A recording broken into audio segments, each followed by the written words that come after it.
Welcome back, my favorite people, to another video with me, Ben ROGOJAN, aka the Seattle Data Guy. Today, I want to focus on a question that I've been getting a lot recently, or by a lot, I mean at least 3 times, which is how much coding is enough coding to become a data engineer? But I really wanted to extrapolate on that point and really discuss the concept of learning programming more generally to help you understand how to answer the question, how much code should you learn, whether you're trying to become a data engineer, data scientist, software engineer, or so forth. This question really has a ton of different answers, and it really depends often on your stage in your career. So in this video, we're going to talk about 5 tips I have for you if you're trying to learn code that will help you improve the process in terms of going through and actually learning programming, both speeding it up as well as making you a better developer in general, and not just a pure software engineer or programmer. Because when I think about things like software engineering, it's much more complex than just programming. There's so many other components that you'll be having to learn along the way that purely thinking about the programming aspect is not sufficient. So let's dive into this video and discuss the concept, how much programming should you learn, as well as 5 other tips that I have for you guys on learning code.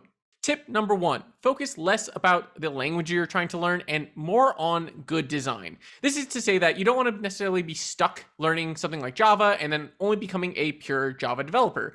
Oftentimes, software engineering has you having to code in multiple languages, all of which are somewhat similar, and you just need to understand most of the nuances between things like C# and Java, which honestly have a lot of similarities, but just have those few nuances that you'll have to pick up very quickly in order to be a good developer in that language.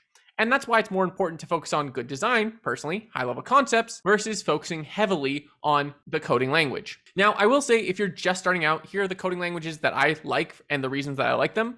One, let's just be honest, Python is great if you're trying to get coding fast, if you're trying to learn how to make things work very quickly, and maybe are focused a little bit less on the fundamentals in terms of like object-oriented programming and other similar concepts, then Python is great because you can quickly just write a few lines and already have, read a CSV file, processed it without having to do all the setup and configuration of some of the other languages. 2, I think Java is kind of a good happy medium in terms of difficulty in just getting up and running very quickly between, let's say, like Python and C++, where, Java takes care of a lot of the things that C++ doesn't, but it also still forces you to think about the explicit calls that you'll need to make using Java versus Python, where you can kind of just call a variable and not have to actually define what that variable is.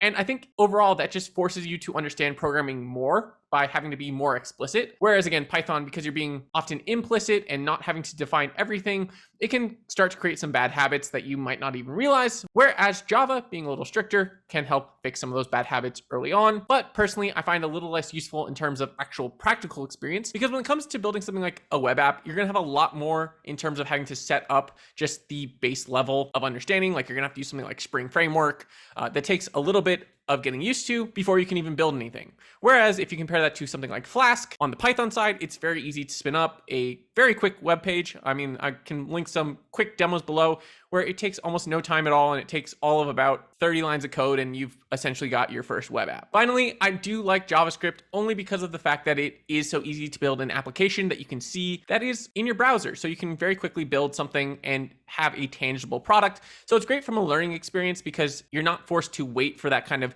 dopamine hit. You're going to start getting those dopamine hits right away because you can see something, it's tangible, it's working. Long term, if you like backend programming, obviously JavaScript's not a great choice, but those are my 3 personal favorite languages for learning programming. Tip number 2, software engineers are not just software engineers. You need to learn how to deploy code, which has never been easier when you have things like Docker or similar tools that just allow you to kind of figure out how to push code very easily in such a way that you're really able to encapsulate everything that that little bit of code needs to operate in production into something like a Docker file and requirements.txt if you're using Python or something similar. So learning how to even set up a basic code deployment process is, I think, a great little bit of knowledge that comes in helpful, even as a data engineer who maybe some people might consider less of a software engineer in some weird circles. I have to do plenty of DevOps where I'm doing everything from system administration, IAM configuration, and even figuring out how to deploy code across multiple servers and how all the components should interact with each other, having to deal with things like ports and firewalls and things of that nature, especially when it comes to like security issues, which is becoming more and more prevalent, even with a lot of the SaaS tools that I've talked about on this channel, for example, River delivery. Not all of them work all that well when they are in very restricted environments where you can't necessarily have things in the cloud and instead need to have things on-prem. And so in that case, data engineers need to be even more aware of things of like how you deploy code, where you deploy it, where it lives, how all of these other components actually interact with each other beyond just the code itself. And that's my point. There's just so many other gaps that you'll have to build on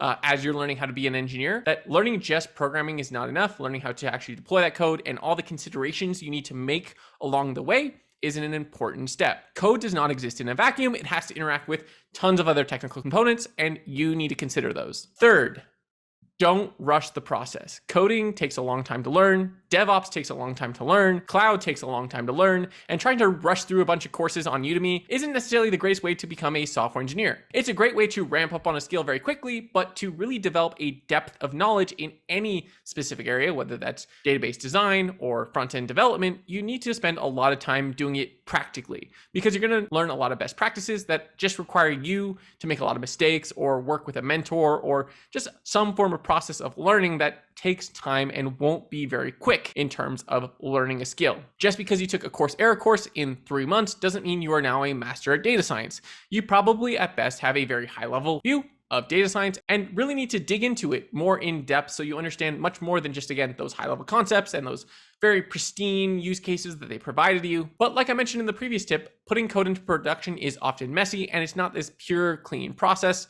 You'll have so many other things that you have to learn about that taking time to really understand specific concepts can be very valuable. In particular, I like focusing on your base level concepts. Again, software engineering, system administration, networking, firewalls, ports, all of which are really the fundamentals that have nothing to do with all the hype, but are really what gets code to production. Fourth, learn by doing. And I don't just mean Udemy courses, I mean start building things for yourself.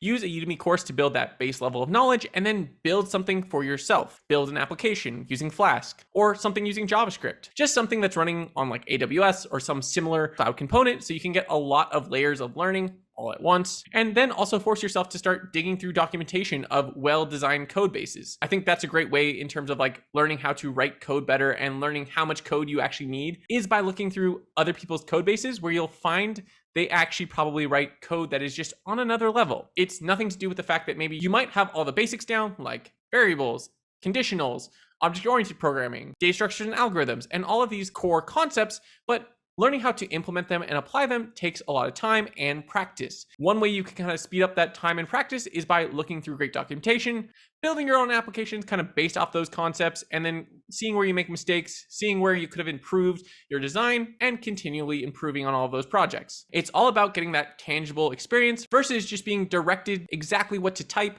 through another Udemy course. And just in case it's not clear, I have nothing against Udemy courses. I've taken my fair share, and I also have Udemy courses that I've paid for and never opened for in my life. So it's important to actually be practical with how you learn and not just focus on the theory of possibly learning a new concept. So learn by doing and reading good documentation. Now, my fifth tip, and before I answer how much code you should learn, is learn when to walk away. Again, learning code takes time, and sometimes, for one reason or another, especially when you're learning new concepts, sometimes your brain just needs to digest or mull over it for a little bit, for a day. And it's okay to kind of step away, maybe do some other activity, let your brain just digest the concept, understand it fully, and then come back to trying to apply it. It can be, again, very tempting in this world where we're trying to learn things in like 10 weeks to want to learn everything that there is to know about one specific language or one specific design style, where it might just be better to spend a little bit of time consistently versus a lot of time inconsistently to learn a topic like Docker and Kubernetes, which takes a lot of time just to kind of get a grasp on what you're actually doing. Especially if you're not applying it in your day-to-day, it's probably better to be consistent in your learning versus trying to just massively learn a ton about a topic all at once. Give your brain some time just to chill, understand the topic, and really digest it fully. And now let's answer the question that you're all actually here for. How much programming do you need to know? Now, let's break this down into at least 3 different buckets. First, passing the interview. So when you're first starting out of school, you need to pass a coding interview often. How much coding do you often need to know for this? Well, at the very least, obviously, you need your core concepts, conditional statements, loops, variables, at the very least.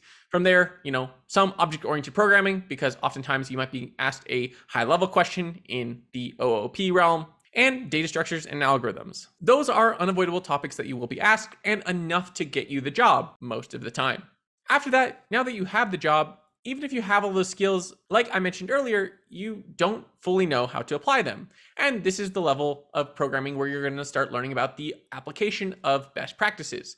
This will either be through a mentor, through looking through code bases, looking through documentation, as referenced earlier. And this will honestly take probably years, if not the rest of your life programming, in terms of getting better at design, learning new ways you can design code, now that there are other options in terms of, we now have a lot of different design patterns people are trying to juggle, whether it be monolithic, microservices, serverless. There's just a lot of different ways you can now implement code to perform a lot of the functions that we've been doing for a long time in larger monolithic code bases that now can be broken up a little bit more. And who knows, in a few years, it might change again in terms of like design patterns. So there's going to be a constant learning at this level where you're actually applying it. And finally, once you want to get to that like tech lead status, you're probably learning how to do a lot more of the design concept, where you're spending less time actually programming and more time trying to think about all of these various concepts, like how to create an application that can withstand billions of users all at once, and then guiding and mentoring junior and more mid-level engineers into actually deploying that code. At this level, you still need to understand, obviously, software engineering and various best practices, but you're also having to think about how users interact with the product, how to better deploy your databases and microservices across your various servers, and just a lot of other concepts that you're having to deal with in your head that take a lot more than just software engineering. So the truth to the question of how much programming do you need to know, it's really never ending. We're always constantly learning as software developers. Again, there's enough programming to get you the job, there's enough programming to do the job, and then there's just continually learning how to improve that programming and just make better decisions over time. So it's a never-ending effort of learning, and for all we know, in 10 years, Python's going to be out and we'll have some other language that we're all using. So I would spend less time asking your question, how much programming do I need to know? And more time just enjoying the learning process. Speaking of which, one thing I enjoy seeing is that like button lit up. There does seem to be a big difference when I ask you guys to smash that like button, so I would really appreciate it if you do. And with that, guys, I will see you guys in the next video. Good luck learning all the programming you can. Thanks and goodbye.